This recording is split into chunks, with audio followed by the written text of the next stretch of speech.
Mirror tu lain lah. Kan?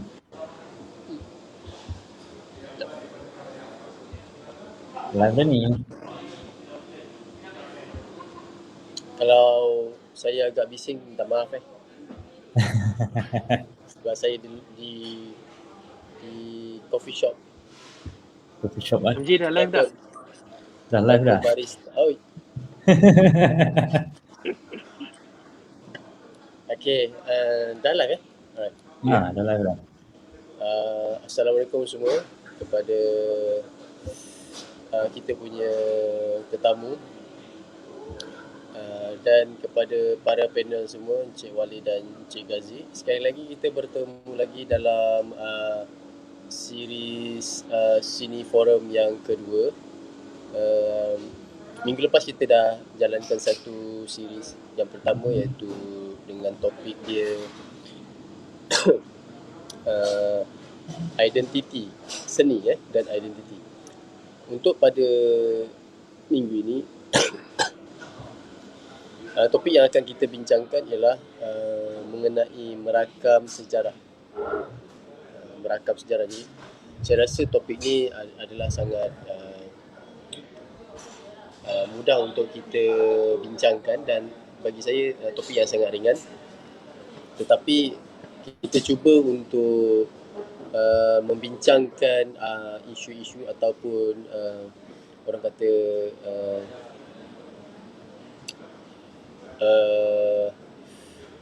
apakah kepentingannya dalam merakam sejarah. Jadi untuk pengetahuan penonton semua yang ada dalam live Facebook kita pada hari ini, selamat datang. Rumah Filem telah mengadakan series yang pertama, dan hari ini adalah series yang kedua, dan kita akan ada beberapa series lagi yang akan datang, insyaAllah setiap 2 minggu sekali. Kita akan mulakan sebentar lagi, jadi saya tak pasti sama ada viewer kita dah bersedia untuk bermula. Saya pun tak tahu lah ada viewer ke tak ada komen, tak ada like ni. Maksudnya belum ada viewer saya rasa. Kita tunggu viewer kita, kalau ada yang datang dan komen. Kalau ada, minta mohon kawan-kawan semua tolong share dengan kawan-kawan yang lain. Jadi sementara kita tunggu yang lain tu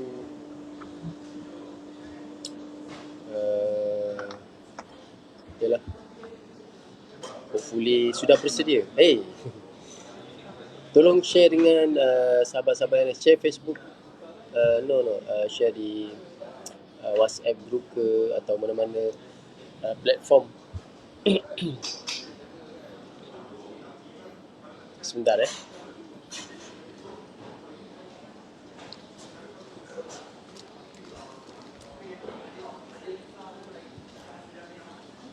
Apa, adjust kamera lah? Sekejap, saya nak tukar headphone. Saya punya earphone, sebab saya rasa takut tak jelas.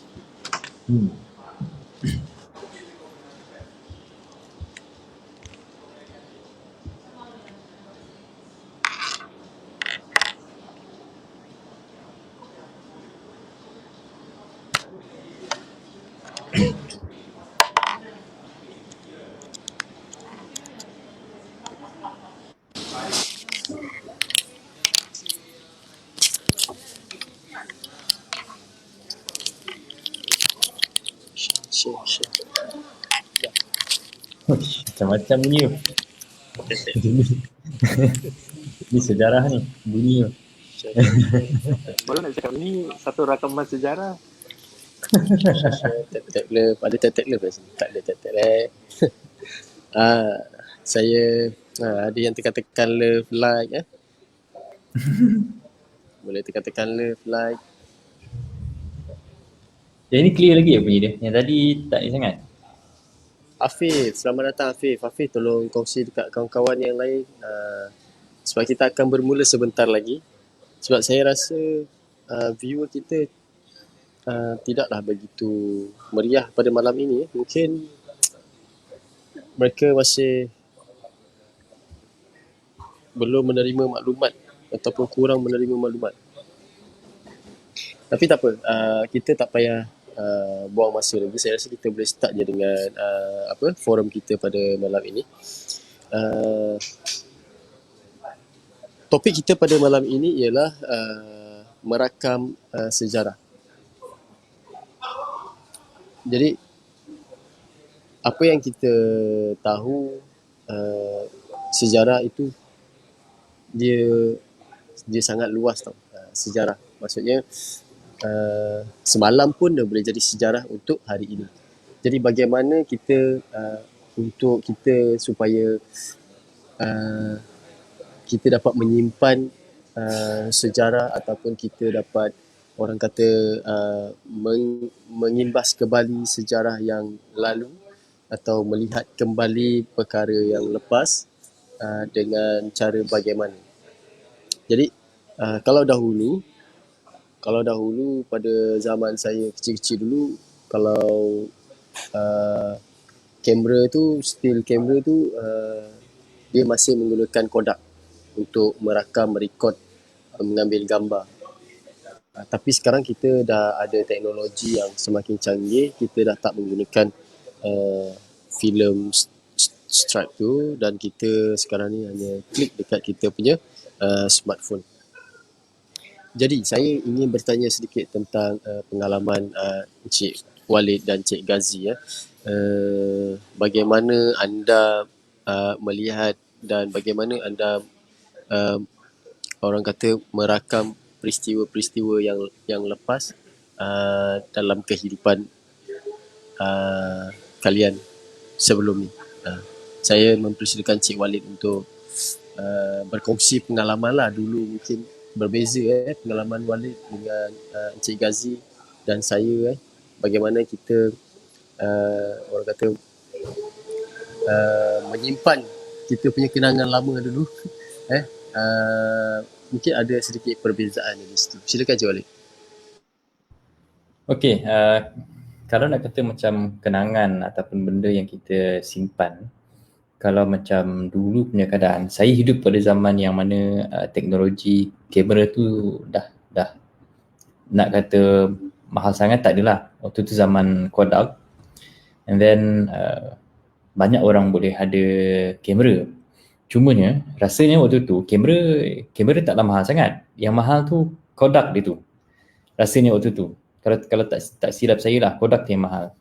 Dan kalau dia orang nak ambil gambar pun, yang saya tengok kalau macam zaman saya budak-budak dulu ke apa kan, kebiasaannya gambar-gambar yang kita ambil, dia bukannya gambar muka orang sahaja. Biasanya dia akan ada macam ada background belakang. Kalau tak ada background belakang, dia mesti ada sesuatu yang bergerak untuk sekali dengan dia. Dan kalau macam dia berkaitan dengan family ataupun cusu galuh ataupun apa nama macam datuk dia berada di situ, bapa dia berada di situ, dan benda itu saya tengok dekat kampung-kampung macam dia akan ini cerita yang apa nama ibu saya ceritakan lah. Dia orang akan pergi ke bandar ataupun bandar yang lebih besar, macam contoh kat tempat kita orang, kita pergi ke Sarikih, dan di Sarikih itu dia akan ambil gambar satu family besar tau, ambil gambar tu, dan dalam tu dia ada macam apa tu, family photo. Yang ini rasanya kalau kat rumah-rumah kampung memang ada family photo tu, yang mana uniknya pada waktu tu saya tengok susah gila kita nak tengok muka orang senyum. Itu saya tak tahu pasal apa kan. Semua orang macam buat muka standard tu. Muka standard apa yang orang kata tu, yang untuk pasport muka pasport kan. Semua orang buat muka standard tu. Dan dari situ kenapa pentingnya gambar tu, dari situ kita dapat tahu kita punya family ni siapa, yang ni siapa, yang ni siapa, ni siapa, ni siapa, ni berada di mana, dan ini apa nama dia. Rasanya kalau kita nak cakap tentang pengalaman macam mana merakam sejarah saya dulu, saya rasa itu yang saya rasa kebanyakan orang di kampung saya ada. Sebab benda itu ialah benda yang hit. Dia macam kalau sekarang kita ada Instagram lah, itu kalau dulu macam saya anggap benda itu Instagram untuk zaman dulu. Maksudnya dulu dia pergi ke bandar dan dia bergambar satu family yang besar. Mungkin kalau family tu ada 11 orang, dia akan menggambar 11-11 tu, and then dekat situ dia akan print lah gambar tu kat kedai tu terus. Saya rasa itulah kalau macam saya punya pengalaman berkaitan tentang gambar dan sejarah. So lebih kurang macam saya jugalah kan, tapi masa waktu saya kecil-kecil dulu, saya rasa saya menggunakan kamera Kodak tau. Kamera Kodak tu, dalam tu kita pakai strip, film strip. Strip ke stripe? Film strip. And then ada 35 jumlahnya adalah 35 kali snap. Kalau kita habis tu habislah, kita kena beli lagi, kena refill lagi Kodak. Jenama dia Kodak, tapi dia film strip. Dia ada banyak jenama untuk untuk merakam gambar tu. Maksudnya yang film strip tu dia ada banyak jenama. Kodak ada, film Fujifilm ada, Agfa ada. Jadi itulah cara saya dulu, dan masa saya dulu mula-mula belajar ataupun menggunakan kamera fotografi tu, dia adalah macam semi auto, just point and snap. Jadi tak susah pun sebenarnya, tak sukar. Ambil gambar dan pergi hantar kedai cuci gambar dan kita cuci. Lebih kurang je lah pengalaman sama dengan Encik Walid. Bagaimana pula dengan Encik Gazi? Adakah pengalaman kita semua lebih kurang sama, ataupun saya rasa zaman kita pun tak jauh beza kan, kita punya perbezaan zaman kita kan, jadi mungkin ada sikit orang kata perbezaan ataupun ada sedikit persamaan lah. Itu kita minta Cik Gazi kongsikanlah dengan kita semua. Silakan Cik Gazi. Zaman saya kita tetap sama, dia satu generasi di mana we grew up with ada kamera film strip dan kita menggunakan film strip untuk ambil gambar. Tapi saya ingin ulaskan tentang kepentingan sejarah itu dan bagaimana sejarah evolve dalam proses documentation of a certain thing. So kita boleh lihat, saya tertarik dengan apa Cik Walid tadi cakap, di mana kita dulu pada zaman dulu kita agak gembira bila, walaupun dalam muka muram kesedihan, mungkin itu adalah satu style ikonik tapi proses untuk mengambil gambar itu adalah satu proses macam berjumpa keluarga, satu proses yang gembira. So kalau kita lihat dari sejarah, sebelum hadirnya filem, proses merakam ini juga ada, tapi lebih kepada kumpulan-kumpulan atau status quo yang lebih bourgeois. So kita dapat lihat keluarga-keluarga yang mampu untuk merakam atau put a bit of history of their family members akan mengambil hire painters to diorang akan duduk berbaris atau dan painters akan paint gambar diorang dan diberi kepada mereka, dan diorang akan letak di dinding lah. Lepas tu evolusi merakam ni terus ada jadi filem, dan yang banyak bertukar pada zaman ini adalah apabila filem menjadi digital. Zaman dulu pun saya masih ingat lagi bila saya balik kampung, semua orang ada kamera filem, semua berkumpul, bergembira nak ambil gambar. Tetapi bila kamera menjadi digital, democratization of film di mana semua orang boleh afford kamera, jadilah wujud social media seperti TikTok. Jadi cara kita merakam family portrait itu dah berbeza.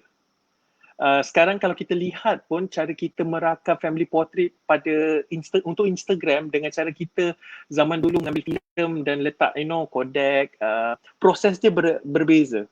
Kerana filem tu dulu walaupun kita agak cepat, tapi kita memerlukan 2-3 hari untuk proses dan kita tidak tahu bagaimana filem itu mungkin overexpose atau mungkin tidak, atau mungkin tak ada gambar langsung.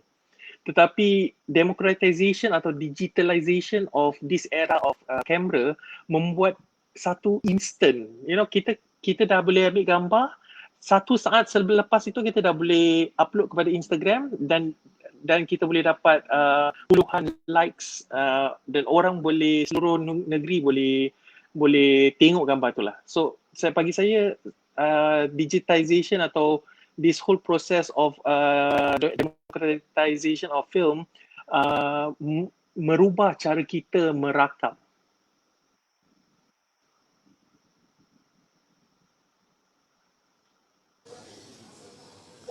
Wow, sangat jelas sekali ya di situ.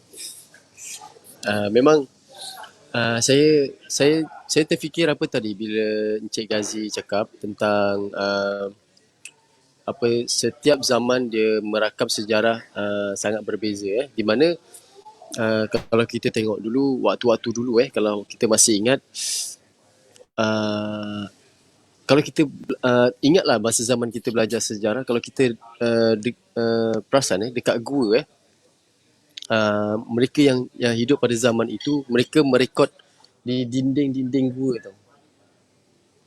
Di dinding-dinding gua tu mereka buat satu ukiran atau lukisan di mana mereka merekod sesuatu yang sedang berlaku pada waktu itu, dan benda itu pada ahli arkeologi melihat benda itu sebagai satu penemuan yang sangat berharga kerana dia memberikan satu informasi atau satu maklumat pada kita yang berada pada zaman hari ini untuk mengetahui tentang budaya hidup atau cara hidup mereka di zaman yang lampau. Etnik yang hidup pada zaman dahulu lah. Jadi itu pun salah satu cara merakam ataupun orang kata teknik merakam sejarah sejarah pada waktu itulah. Dan di situ memang permulaan bagi orang kata merekod perkara-perkara yang berlaku pada hari itu, dan dia dapat lihat dan ketahui oleh kita yang hidup di zaman yang sekarang. Okey.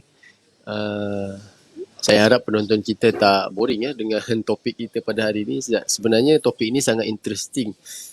Sekejap lagi kerana kita akan lebih membincangkan tentang pengalaman kita menggunakan kamera-kamera yang lama dan baru kan. Adakah kita rasa era digital pada hari ini memberi kepuasan kepada kita yang sebagai filmmaker ataupun fotografer ataupun kita sebagai orang biasa merekod ataupun merakamkan sendiri perkara-perkara yang berlaku pada hidup kita seharian. Okey, saya nak tanya pada Encik Gazi lah kalau Encik Gazi boleh terangkan sedikit tentang sedikit sejarah sejarah bermulanya kamera ataupun sejarah bermulanya recording ataupun merakam visual. Seperti yang kita tahu, moving image adalah satu perkara yang berbeza dengan still image. Jadi moving image tu bermula dengan satu still image. Kalau Encik Gazi boleh terangkan bagaimana sejarahnya bermula dan apakah orang kata hierarkinya, susun aturnya sehingga kita dapat melihat satu still image. Still image tu dapat bergerak. Kalau kita ingat yang kuda punya eksperimen tu oleh Edward Muybridge, itu adalah salah satu proses still image. Dia cuba membuat sesuatu, merakam pergerakan kuda itu. Tapi sebelum tu kita nak melihat tentang bagaimana atau bila kamera itu dicipta dan siapa yang menciptanya. Mungkin Cik Gazi ada sedikit informasi tentang perkara tersebut. Silakan Cik Gazi. Ini dah macam kelas sejarah sikit ni. Tapi saya cuba try make it very short and sweet lah. So sebelum kita lihat dari sejarah yang pertama, dari timeline sejarah, kita harus faham satu benda. Filem atau moving image ini adalah satu medium yang relatively very new. Kalau tak salah saya, kita masih dalam tahun, moving image tu baru 125 tahun. Dan yang the best thing is that I want everybody to think is, kita dapat lihat dalam masa 125 tahun, kita dapat eksperimen kuda, di mana saya akan terangkan later, kepada filem-filem yang terbaru seperti kita dapat lihat Marvel, superhero film semua. So dalam masa 125 tahun, teknologi telah berkembang dengan pesat, dan kita sendiri dapat lihat bagaimana kita sebagai filmmaker harus keep up to the time and technology. So dengan soalan apa yang tadi Tuan MJ cakap tadi, first camera atau accidental moving images was created, tak salah saya, di University Stanford, by this guy called Edward Muybridge. Edward Muybridge ni dia bukannya satu filmmaker pun, sebab zaman itu masih belum lagi ada moving image. Dia cuma bermula dengan curiosity dia, ingin tahu kalau when a horse gallop, will all the four legs be up in the air? So apa yang dia buat ialah dia bariskan kamera. Pada zaman itu kamera still image sudah ada teknologinya. Jadi dia bariskan dalam tak salah saya 12 ke 15 kamera, dan setiap kamera itu diikat dengan tali. So bila kuda itu merentas atau gallop through the tali, nanti dia akan putuskan tali itu. Bila tali itu putus, kamera itu akan snap image. Dan itulah dia, tak salah saya, dia buat image itu dan dia cantumkan image tu, dan dia dapat lihat, mendapat jawapan kepada soalan dia, when a horse gallop, will four legs be up in the air? So he found the evidence that there are a moment where four legs of the horses will be up in the air. So dari itu kita dapat lihat sejarah the birth of moving image. Moving image di mana letaknya image, still image, dan kita gerakkannya. Kemudian kita dapat lihat the birth of cinematic nation. Cinematic nation tu adalah negeri-negeri yang mungkin lebih sejarah sinema dia lebih kuat, bermula daripada sejarah di Perancis dan Amerika. Amerika kita ada Thomas Edison. Kita tahu Thomas Edison tu adalah pencipta. Dia banyak cipta. Dia ada company sendiri, dia cipta banyak benda. Antara satu research dia adalah kamera.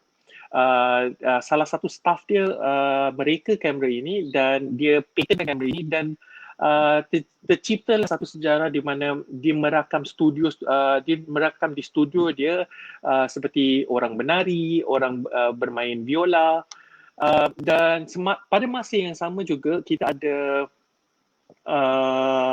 the Lumiere Brothers. Dia ada membuat kamera sendiri, dan dia merakam a little bit different from Thomas Edison. Thomas Edison membuat video-videonya di studio, tetapi Lumiere Brothers merakam daily life activities. So dari dua negeri ni kita dapat lihat, dan impactnya agak dapat dilihat hingga sekarang. Di mana American system pun masih menggunakan sistem studio, whereas that when you talk about French cinema, you talk about realism, you talk about the reality of how people live. Dan itulah cara saya rasa dari sejarah kita dapat lihat efek dia masih sampai sekarang. A bit of sejarah bagaimana kamera dicipta. Kemudian penonton agak bosan di mana kamera itu hanya kita dapat lihat orang menari atau orang makan. Jadi there's something lack. That's where the birth of cinema, where people start to add stories. Antara peneroka yang pertama ialah A Trip to the Moon, Méliès, where we call him the magicians of film, di mana dia eksperimen overexposure, dan bagaimana membuat teknik-teknik magic, cuts dalam dunia filem lah. So dia eksperimen pada filem itu.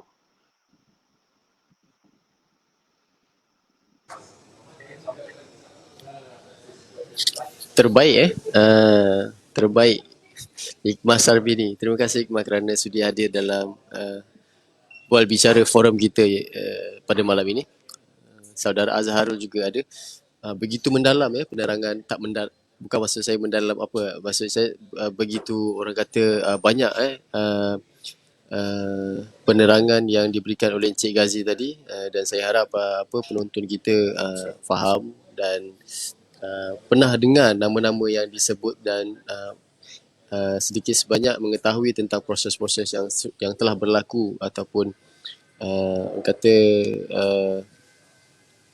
perkara yang wujud pada ketika itu sehinggakan bagaimana filem itu pada hari ini, moving image pada hari ini dihasilkan.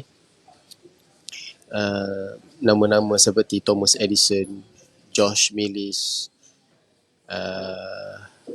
Lumiere Brothers, Edward Muybridge dan tak lupa juga Eastman ataupun Kodak punya ni.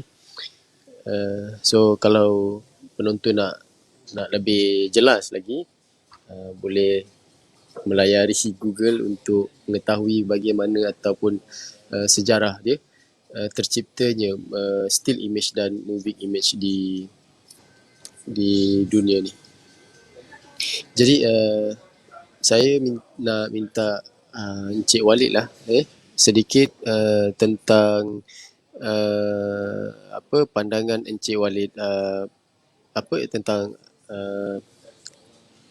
orang kata perbezaan era tu, merakam sejarah tu. Kan dulu kita pakai digital, dulu kita pakai analog dan sekarang kita dah ada dunia digital kan, ke arah kita, bukan ke arah, kita sedang dalam era digital kan. Kalau Encik Walid lah kan, apakah yang secara generalnya lah Encik Walid nampak apakah perbezaan di antara era digital dan era analog tu? Apakah dia punya perbezaannya dalam merakam sesuatu? Adakah dia sama ataupun dia memberi satu, orang kata satu perasaan yang lain? Contoh macam kita ambil gambar ni, okey cantik, tapi apabila menggunakan jenis analog mungkin akan lebih nampak vintage. Saya itu saya nak, kalau boleh Cik Walid bagi sedikit penerangan ataupun share pengalaman Encik Walid lah. Encik Walid pun selalu sekarang ni pun dah ada kamera yang canggih daripada saya rasa kan. Mungkin nanti akan ada kamera analog, nanti mungkin dia nak mencuba back to belakang kan. Jadi Encik Walid dipersilakan. Okey, kalau nak kata beza antara dua tu, saya rasa tak tahu, mungkin saya orang yang tengok benda yang agak lama sedikit. Saya rasa macam in term of promotion ataupun macam mana kita nak promote kita punya benda dan supaya orang tahu kita punya benda ini dengan lebih meluas, digital is the answer lah kan. Maksudnya dengan digital kita boleh share dengan lebih banyak orang, kita boleh dapatkan copies dengan lebih banyak jumlah dia, berbanding dengan analog yang mana saya hidup di zaman yang mana kita berada di zaman peralihan. Dan waktu saya belajar dulu pun kita berada di zaman peralihan. Kita belajar beta, kita belajar lepas tu pernah juga merasa pakai rasisme tu, and then kita juga merasa, saya pernah tengok macam mana orang-orang pegang kamera roll film betul tu, dan benda tu memang sangat-sangat sensitif terhadap light. Dan saya rasa elemen sensitivity terhadap light itu menyebabkan kualiti analog ataupun kualiti gambar-gambar yang wujud daripada filem, saya rasa tidak dapat lagi untuk dilawan oleh belum dapat lagi untuk dilawan oleh teknologi digital yang ada sekarang, disebabkan oleh dia terlalu sensitif terhadap light. Dan the idea of the thing is ialah untuk menghasilkan satu kopi untuk satu orang. Kan dia ada negatif tu, dan negatif itu yang akan menghasilkan kopis-kopis yang ada. Okay. Berbanding dengan kalau kita pakai digital, you bagi kat orang and then you boleh copy lagi benda tu dalam satu pen drive yang lain, dan you boleh bagi lagi dekat orang-orang lain, ataupun you boleh share dekat online yang mana dia punya orang akan lebih banyak. Itu yang saya tengok lah. Maksudnya kalau dari segi kualiti, saya masih katakan saya tak tahu kalau macam orang cinema betul lah, tapi pada saya kalau dari segi kualiti, benda ni saya tak tahu nak explain lah, sebab saya tengok sebagai penonton biasa. Jadi bila saya tengok in term of quality gambar dan juga dia punya creeps dia punya creeps lah bahasa dia. Kalau kita nak kata analog punya zaman, dia punya zaman tu dia macam tak berubah dia punya colour tu. Dia macam colour tu memang sangat-sangat clean, sangat-sangat cantik. Dan itu yang dulu macam even sekarang pun ada pengarah-pengarah digital, dia try untuk menjadikan filem-filem dia orang pergi ke arah filmic ataupun analog punya style tu tadi. Tapi benda tu masih tak mencapai kualiti yang ada pada analog punya zaman. Dan kalau kita nak tengok dari segi disiplin kerja lah yang paling kritikal. Kalau zaman analog, you kena sangat-sangat tera dan you kena sangat-sangat berhati-hati. Dan saya rasa itu jawapan kenapa dalam beberapa keadaan orang-orang yang lebih senior dia akan cepat marah. Sebab setiap frame tu berharga. Setiap satu saat tu harga dia dalam 200, 300, kadang-kadang 400. So kalau you buat silap sikit memang akan kena marah lah, sebab bernilai lah. Berbanding dengan kalau zaman sekarang kan kita pakai analog. The problem with analog is you akan the problem with digital is you akan lebih bersuka-suka lah macam tu, sebab kita tahu kalau kita silap akan ada peluang untuk membetulkan kesilapan. So kita punya disiplin kerja kalau nak ikutkan untuk zaman digital lebih relax ataupun lebih santai berbanding kalau zaman analog. Sebab analog rasanya sesiapa yang main analog dia lebih disiplin, dia lebih tinggi lah kot. Sebab macam saya cakap tadi lah, cost dia sangat tinggi. Macam satu saat tu dah berapa ratus hilang kan kalau dia buat silap. Kalau macam zaman rasanya kan, contoh macam Haslam punya movie kan, atau Yusuf Haslam ataupun Jackie Chan kan, berapa kali shot tu dia kena bayar tu kan. berapa banyak shot yang dia kena bayar untuk costing tu. So kalau banding zaman sekarang, yalah kau buat silap sikit kau boleh betulkan balik kan. Tapi in term of quality ataupun cara penceritaan masih sama. It's just macam mana output produk itu dari aspek visual dan juga macam mana disiplin kerja. Dua benda tu yang saya tengok berbeza sekarang.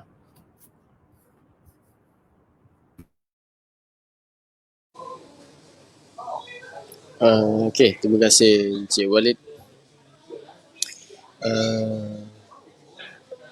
Begitu panjang penerangan dia. Kalau penonton ada soalan boleh tanyakan. Sementara kita berdiskusi ni, penonton boleh tanya soalan, boleh komen. Kalau ada rasa nak mencela boleh mencela, tak ada masalah. Kita sentiasa membuka peluang untuk penonton kita berdiskusi bersama-sama kita. Jadi barulah meriah orang kata perbincangan tu atau diskusi tu kan. Tak adalah Encik Walid, Encik Gazi, Encik Walid, Encik Gazi kan. Jadi kalau ada penonton yang ada dalam live Facebook ni, ada ingin bertanya sesuatu atau ingin berkongsikan sesuatu, boleh type dekat komen tu. Nanti kita akan bacakan dan kita akan sama-sama berdiskusi ya. Boleh saya mencelah sebentar? Ya, boleh. Tak apa. Boleh. Kita santai je. Mungkin saya nak share experience saya. Bukanlah begitu banyak dalam kamera analog, tapi mungkin salah satu stigma yang banyak orang anggapkan ialah diorang tak nak buat filem melalui merakam filem melalui analog kerana filem itu mahal. Tetapi bagi saya actually dari pengalaman saya, filem analog itu saya pernah shoot short film menggunakan filem analog dan costing saya agak lebih murah daripada filem digital. Kerana apa yang Encik Walid tadi cakap, kalau kita menggunakan filem analog, kita lebih banyak kepada pre-production. Jadi bila kita datang on set tu, dah ada sesi di mana macam kita, pengarah tu mau cuba, okay, mungkin kita cuba sudut ini, mungkin kita cuba emosi ini. Tapi bila kita buat itu berada dalam dunia digital, there's always a retake that you can always do. Okay, but bila saya merakam melalui filem di analog, benda-benda ni semua sudah harus disettlekan semasa pre-production.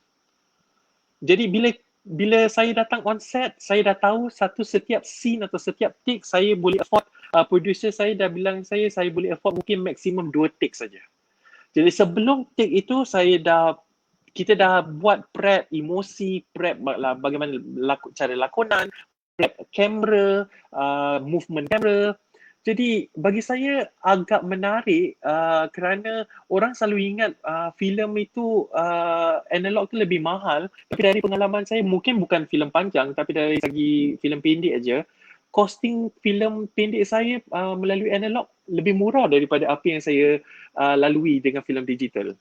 Dan saya juga encourage semua students untuk melalui pengalaman filem analog kerana it helps us, macam apa Encik Walid cakap tadi, kita dapat make sure that every single thing that we want to do for film is already prepared in pre-production. And pentingnya pre-production. Dan that's the magic of film sebab kita sendiri kat dalam set tu, kita tak tahu apa yang kita buat tu menjadi ke tak menjadi. Jadi I think that's the beauty of film atau analog atau celluloid di mana kita membuat satu kerja, kolaborasi tu lebih agak erat kerana setiap department is trying to make sure that everything is perfect. Tetapi even though after kita dah stop rolling tu, kita tak tahu apa kita punya image tu. Mungkin keesokan hari selepas develop baru kita tahu kepuasan dia berbeza dari apa yang kita sedia kala merakam melalui digital. So I highly encourage every student to try analog and make sure you feel the difference between analog and digital.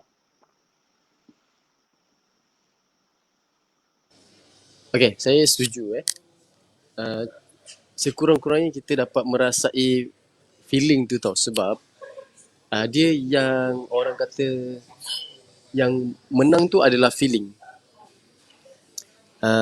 Perbezaan tu adalah feeling, perasaan tu. Sebab apa tau? Sebab kalau kita gunakan kamera digital, kita dah tahu dah. Kita dah tahu hasil dia macam mana, bentuk dia macam mana. So perasaan tu dah biasa. Tapi kalau kita cuba tak payahlah kita nak shoot macam Encik Ghazi kata tadi dia pernah shoot short film. Tapi macam kita yang kita belum mampu nak beli filem seluloid yang berharga, sebab satu can tu dia mahal tau. Filem tu satu can, untuk satu can tu berapa feet tu saya tak pasti, tapi dia agak mahal dan saya tak pasti kita boleh dapatkan ke tidak. Tapi untuk kita cuba merasai atau yalah, untuk kita feel analog tu, kita boleh belajar atau kita boleh try dengan still photo.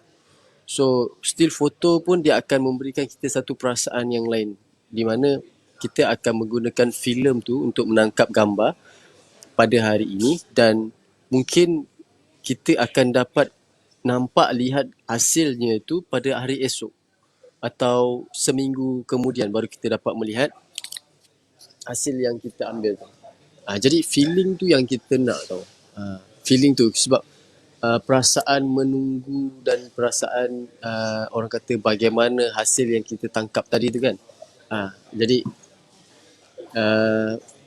penonton boleh cuba kalau nak rasa mencuba filem analog, menangkap gambar ataupun merakam situasi ataupun merakam kenangan anda dengan analog, boleh cuba Sebab apa saya kata? Sebab anda akan rasailah perasaan dia bagaimana. Kenapa perasaan dia berbeza? Sebab digital memang sangat simple. Sangat simple maksudnya you snap, point and shoot. Tetapi kalau digital, ialah you even you point and shoot but then you tak ada nampak orang kata preview. So that preview tu yang sebenarnya bagi kita perasaan tu, kerisauan tu ada tau, sebab gambar tadi terang ke gelap. So perasaan tu lah yang menang sebenarnya, win dekat perasaan.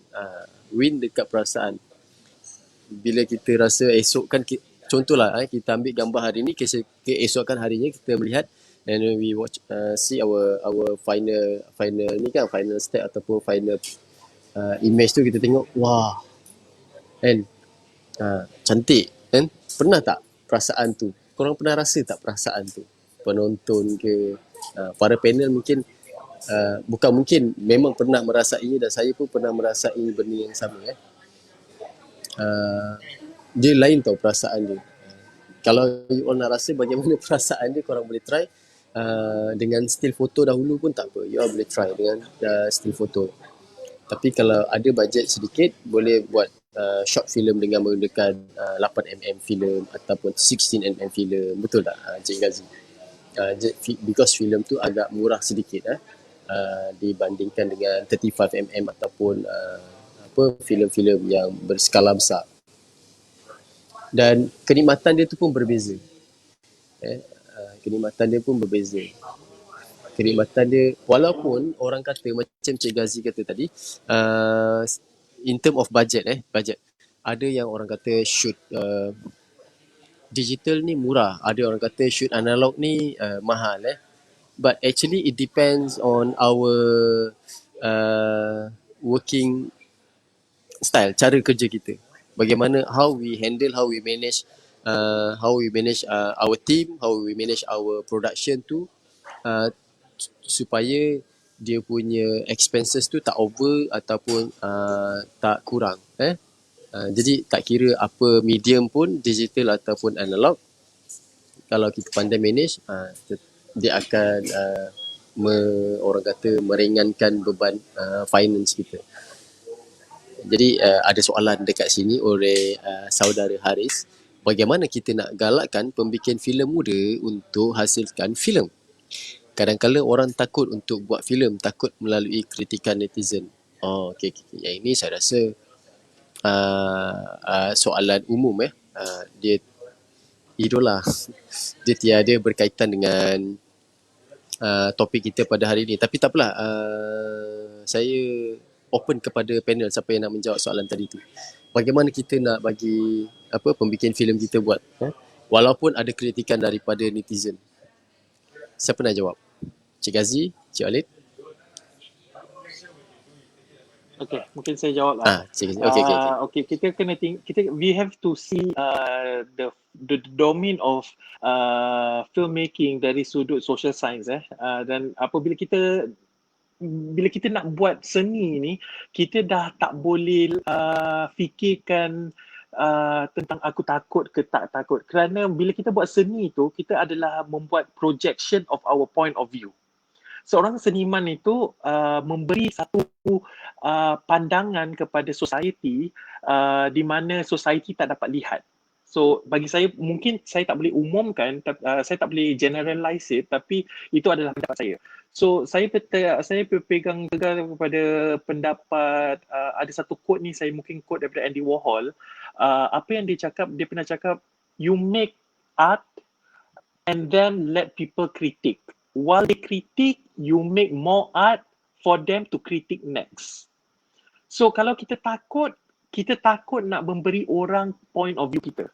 Itu adalah satu proses yang sukar lah bagi saya untuk kalau anak muda nak jadi filmmaker lah. So kalau nak jadi filmmaker, tak boleh ada perasaan takut. So secara natural, kita dah ada point of view, kita mahu beritahu kepada audience kita apa pendapat kita tentang point of view itu. Setuju? Saya setuju. Ada lagi soalan. Ini soalan ke pernah seminggu lebih tunggu filem develop. Datang-datang je ada gambar overexpose dan lain-lain. Tapi kalau ada gambar tu cun perfect, feeling tu memang lain macam. Kan betul tak saya cakap? Feeling tu lain macam. Nak cakap lain macam tu sukar dimengertikan tau. Sukar di tiada perkataan yang dapat diungkapkan dengan perasaan tu. Faham tak? Kalau you dah after you develop then so saya harap menjawab soalan Encik Haris tadi ya.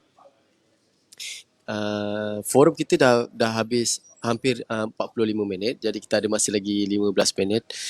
Kalau ada soalan-soalan atau komen-komen dari netizen kita, netizen pula dari penonton kita di live Facebook kita, boleh teruskan komen, boleh tanya soalan kalau nak tanya soalan berkaitan dengan merakam sejarah.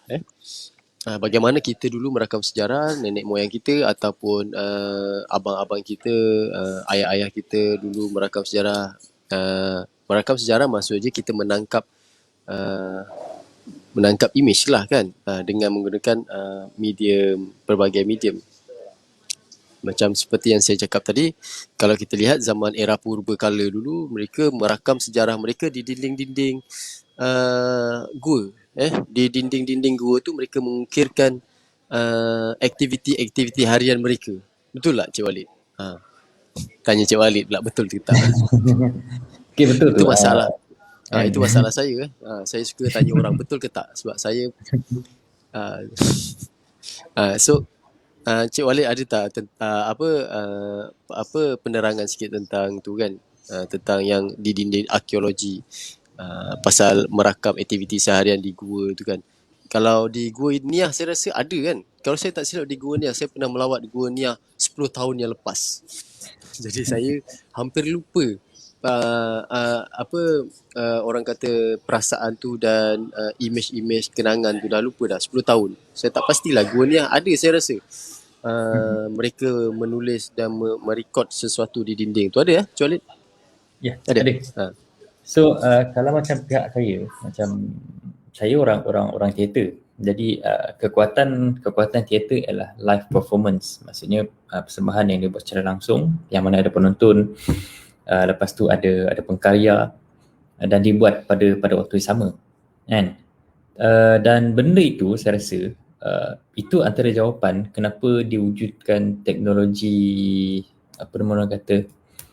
teknologi kamera ataupun teknologi visual, disebabkan oleh kita tak dapat merakam apa yang dibuat oleh orang-orang teater, sebab benda tu benda live kan. Dan dalam kebanyakan hal ataupun dalam kebanyakan benda yang diorang buat, cara diorang rakam apa yang diorang nak sampaikan ialah diorang akan, macam contoh no teater dekat Jepun, teater tradisional Jepun, dia akan bagi tahu dekat dia punya anak buah untuk buat benda yang sama, sebiji macam apa yang dia buat, macam Zaimi buat tu. So benda tu berterusan sampai kepada generasi sekarang lah ilmu tu. So itu adalah satu teknik yang dibuat dalam teater untuk merakam sejarah. Sama juga bila last dia menggunakan elemen-elemen yang wujud dalam sastra, dan benda itu dibuat oleh pengkarya-pengkarya di barat dan juga pengkarya-pengkarya di India misalnya. Dan saya rasa bila kita cakap tentang benda rakaman sejarah tu tadi, benda itu yang saya rasa macam agak sukar bagi teater moden, macam contoh apa yang saya buat kan. Sebab tu kalau macam kebanyakan benda, saya rasa macam sekarang saya dah mula amalkan budaya merakam show saya. Tak kisahlah dengan teknologi yang ada, dengan kru yang ada pun, at least show saya dirakam. So benda tu at least sampai satu masa nanti, walaupun benda yang kita tengok tu bukan teater, tapi orang tahu itu adalah satu rekod yang ada untuk persembahan itu. Dan ini kembali balik kepada bagaimana keadaan saya di kampung. Saya selalu cakap pasal kampung sebab saya rasa itu antara komuniti yang kita perlu pergi selepas ini.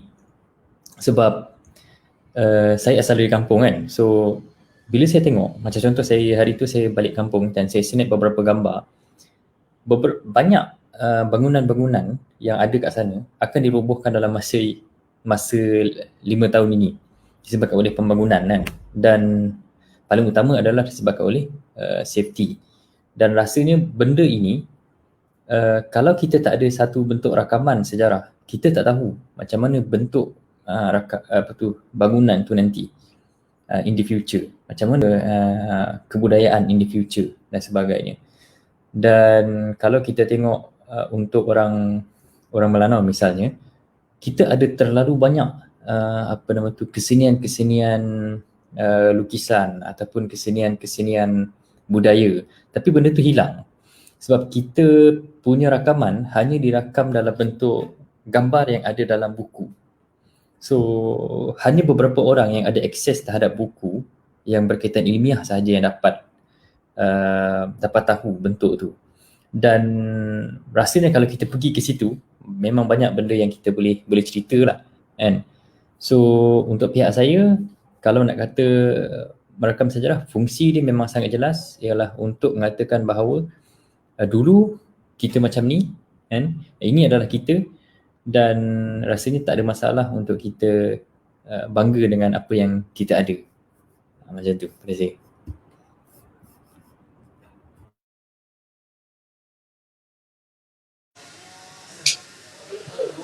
Okay, terima kasih Encik Wali.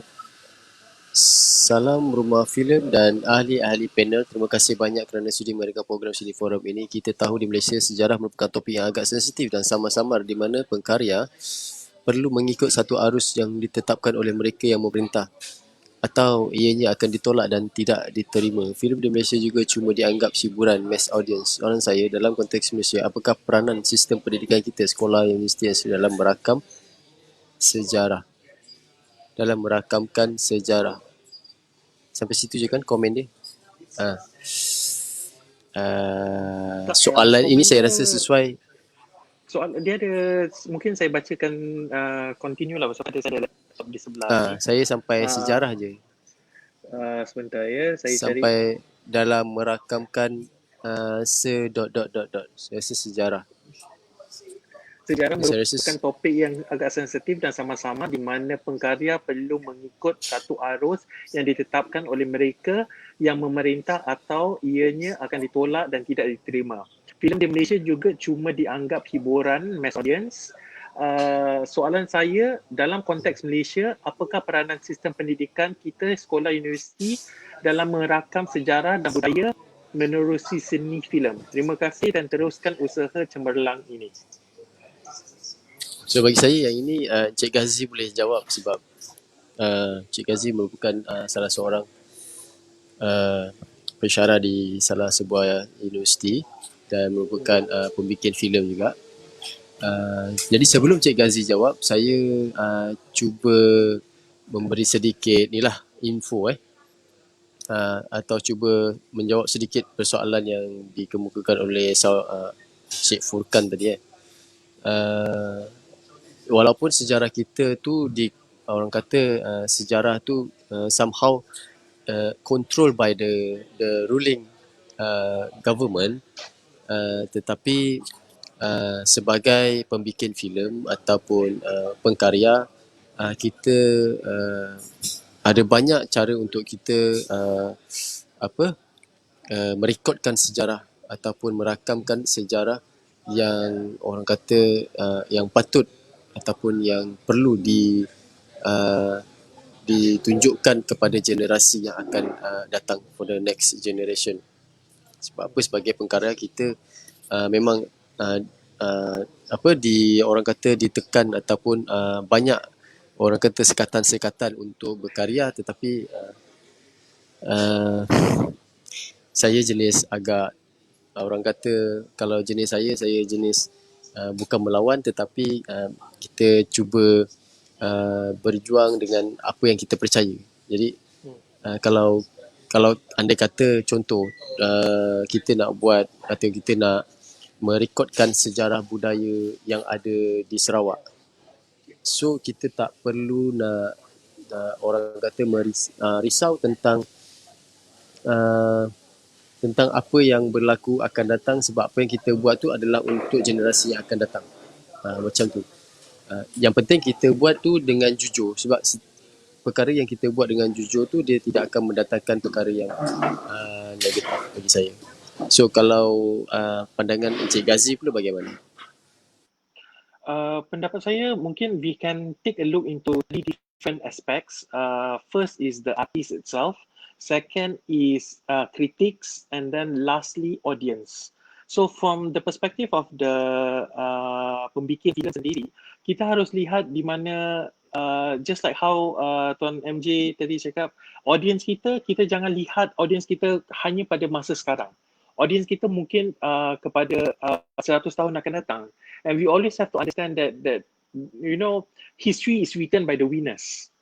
So kita sebagai pembikin filem, kita hanya mungkin ada terapkan prinsip we are giving an alternative voice untuk merakam sejarah. Dan saya tak nak elaborate too much on the politics system, tetapi for me, I always felt that, as a filmmaker or as an artist, you must always not take a look at this political system as a stop.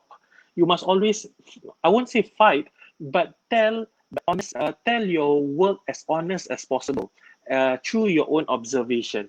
And with this, people can actually see what they cannot see.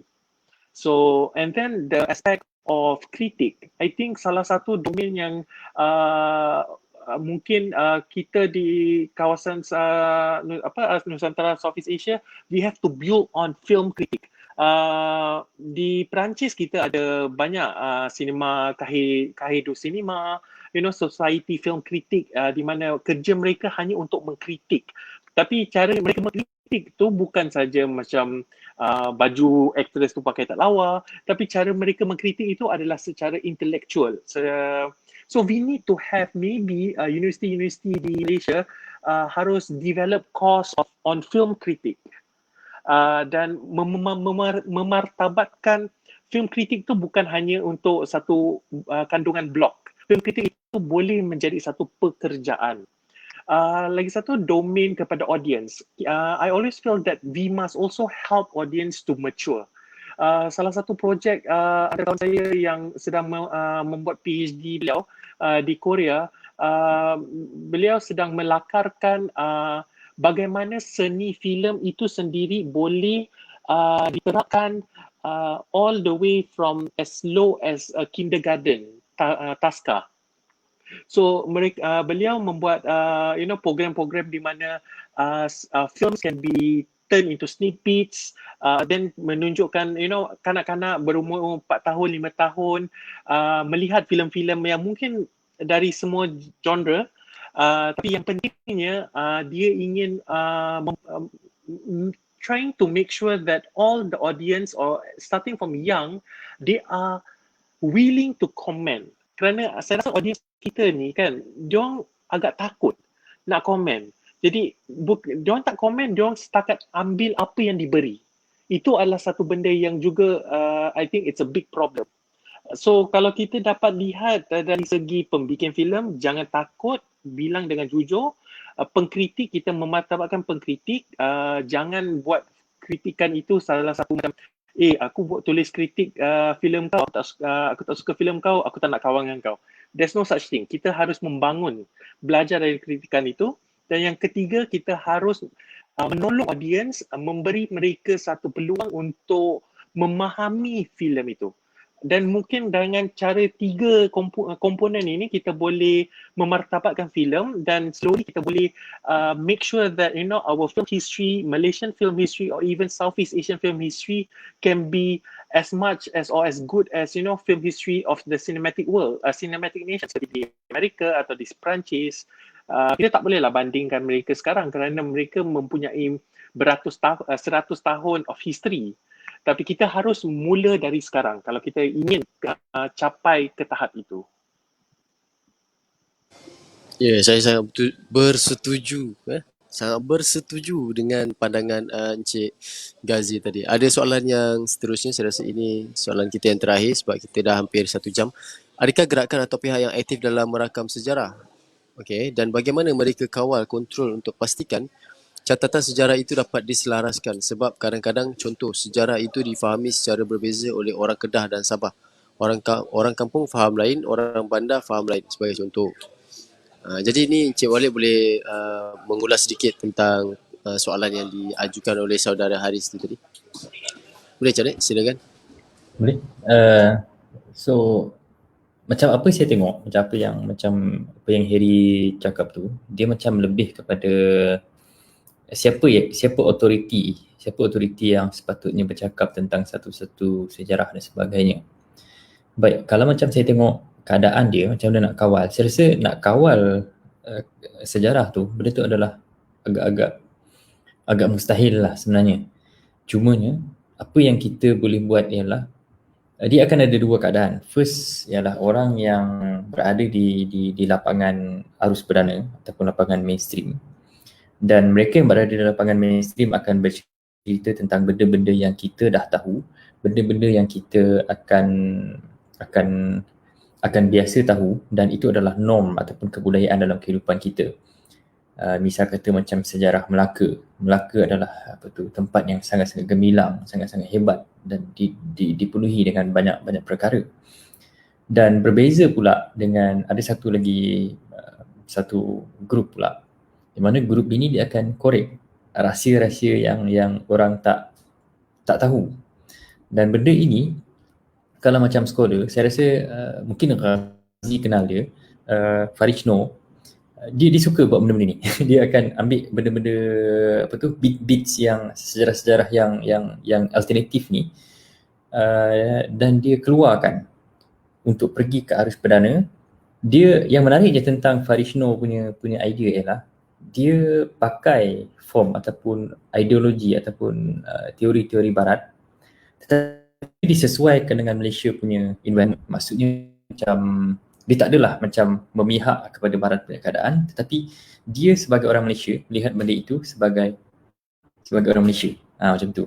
Dan rasanya kalau macam nak kata kita nak kontrol sejarah dan sebagainya, benda itu memang di luar kawalan kita lah. Sebagai even kalau kerajaan pun dia tak boleh kawal sebenarnya. Yang boleh kerajaan buat ialah dia set satu bentuk sejarah yang mana inilah sejarah kita sebagai Malaysia, tetapi kita sebagai rakyat boleh memilih apa fahaman yang kita nak terima kalau kita nak cakap tentang sejarah dan sebagainya. Tetapi berbalik semula kepada apa yang kita bincang, iaitu tentang sejarah dan seni dan juga rakaman. Saya rasa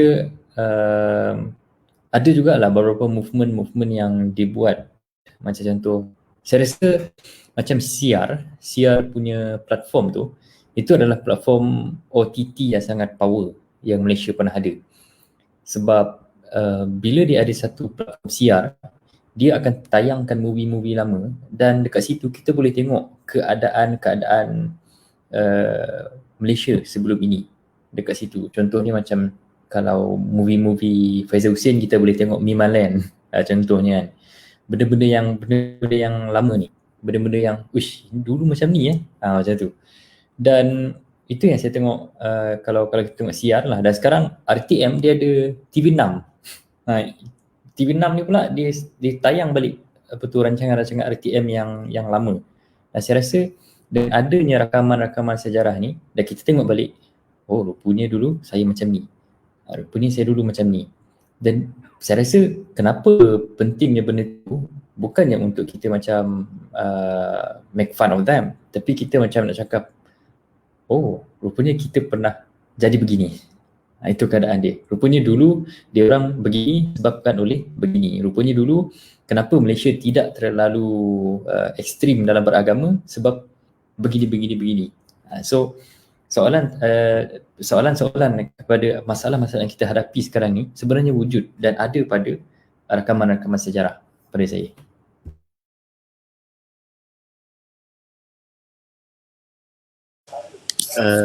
Terima kasih Encik Walid. Saya harap dia dapat menjawab persoalan yang diajukan oleh saudara Harry. Saudara Harry ke Haris tadi? Saya minta maaf, saya tak perasan. Maafkan saya kalau salah sebut nama. Saudara-saudari sekalian, anda boleh melihat channel-channel seperti Siar ataupun RTM TV6 ataupun di YouTube kalau untuk melihat sejarah Malaysia ataupun tanah Melayu pada ketika itu jadi orang kata kita kalau nak belajar filem bukan dari buku teks.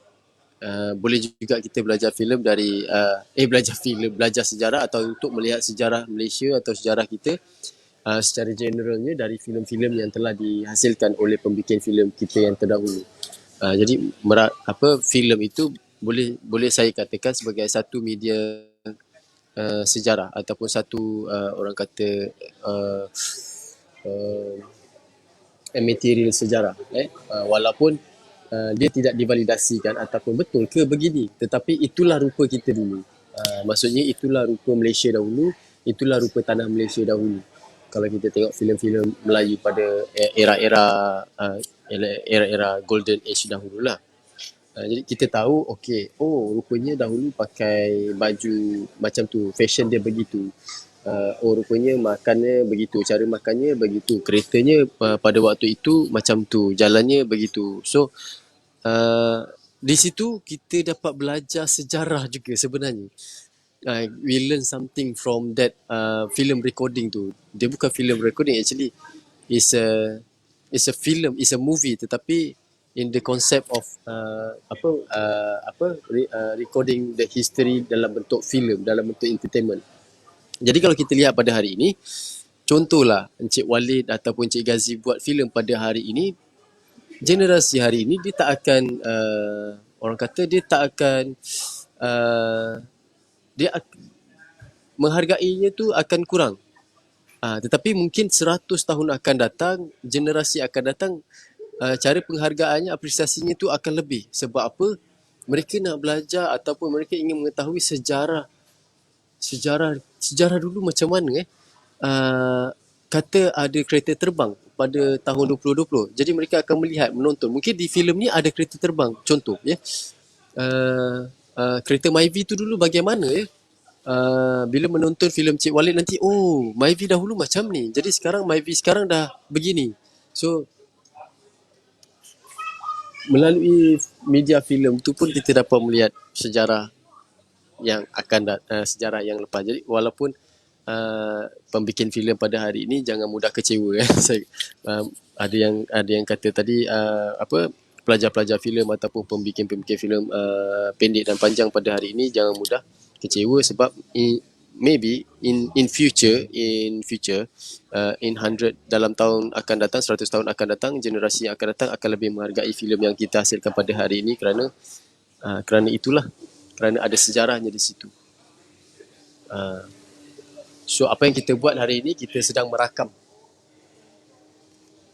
Apa yang kita buat hari ini, kita sedang merakam. Dan apa yang diskusi kita pada hari ini, kita sedang merakam.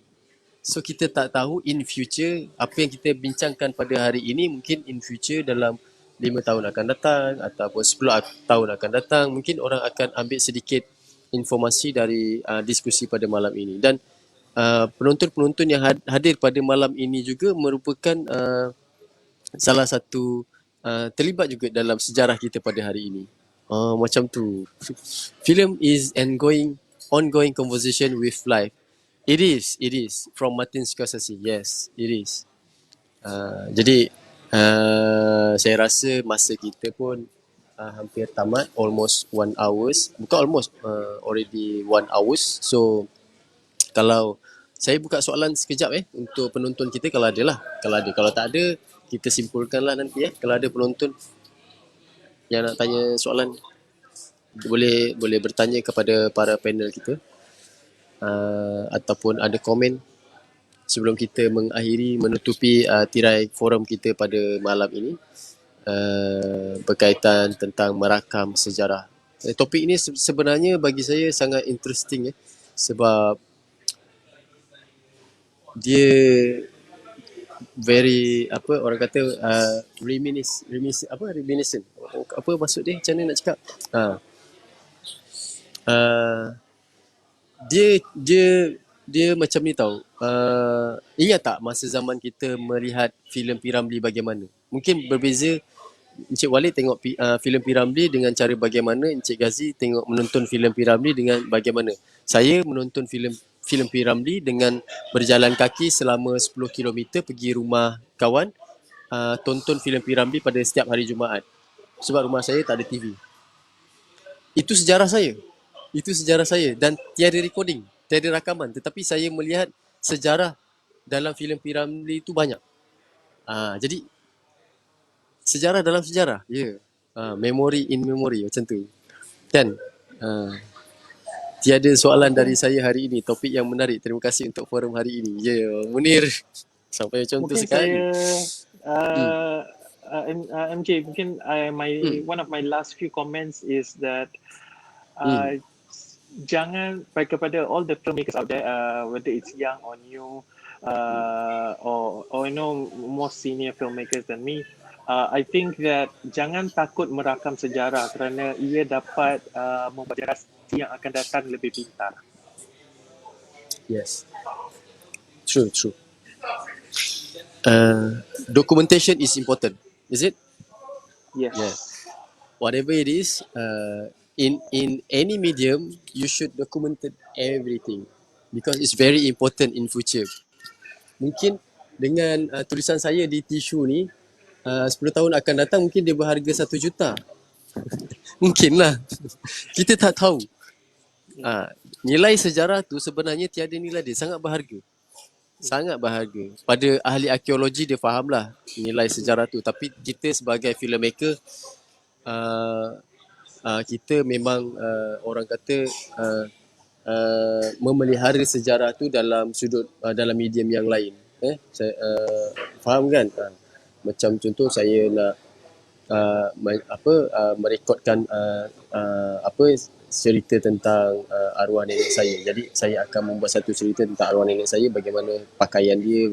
So dia akan jadi satu sejarah dalam filem tersebut. So nanti bila in future orang akan tonton, oh begini caranya, oh begini adatnya, begini percakapannya, begini budayanya. Jadi cara kita sebagai pembikin filem juga, kita orang kata menyumbangkan ke arah orang kata sejarah kehidupan seharian kita. Jadi saya ingin mengucapkan terima kasih kepada para panel kita, Encik Ghazi daripada pensyarah daripada MMU kerana sudi luangkan masa kita pada malam ini selama 1 jam, dan juga Encik Walid pensyarah dari Universiti Malaysia Sarawak, UNIMAS, kerana sudi luangkan masa pada hari ini di forum series yang kedua di sini, forum anjuran Rumah Filem. Jadi kita akan ada lagi series yang ketiga insya-Allah kalau dipanjangkan umur, 2 minggu akan datang. So topiknya mungkin akan berbeza, dan setiap series topiknya akan berbeza, dan kita cuba untuk berkongsi pandangan dan juga berkongsi orang kata ilmu kepada penonton-penonton yang hadir pada forum kita. Dan saya minta maaf kalau kita ada salah silap, kalau kita ada terkasar bahasa ataupun terlebih bicara daripada pihak kami, Rumah Filem dan saudara Walid dan Ghazi. Jadi saya akhiri dengan wabillahi taufik wal hidayah. Assalamualaikum warahmatullahi wabarakatuh. Cik Walid, tak ada apa-apa. Cik Ghazi ada apa-apa nak cakap? Kata-kata terakhir, itu saja saya rasa dari saya. Dan itu saja kot saya rasa. Tunggulah kita punya notification kita yang 2 minggu akan datang. Topik kita tak pasti lagi, mungkin topik yang lebih menarik. Saya rasa nanti akan kita bincangkanlah topik tersebut. Dan saya tak pasti, mungkin kalau ada rezeki kita akan mengundang tetamu khas mungkin kalau ada, insya-Allah. Tak tahu, tak pasti lagi. Sedang diusahakan. Kita akan ada tetamu khas. Tak tahulah siapa tetamu khas kita. Mungkin Nia Lofa ke atau Datuk Siti ke, tak pasti. Jadi dia akan jadi surprise lah. Okeylah. Terima kasih semua. Minta maaf kalau saya ada salah silap. Okey, Cik Walid.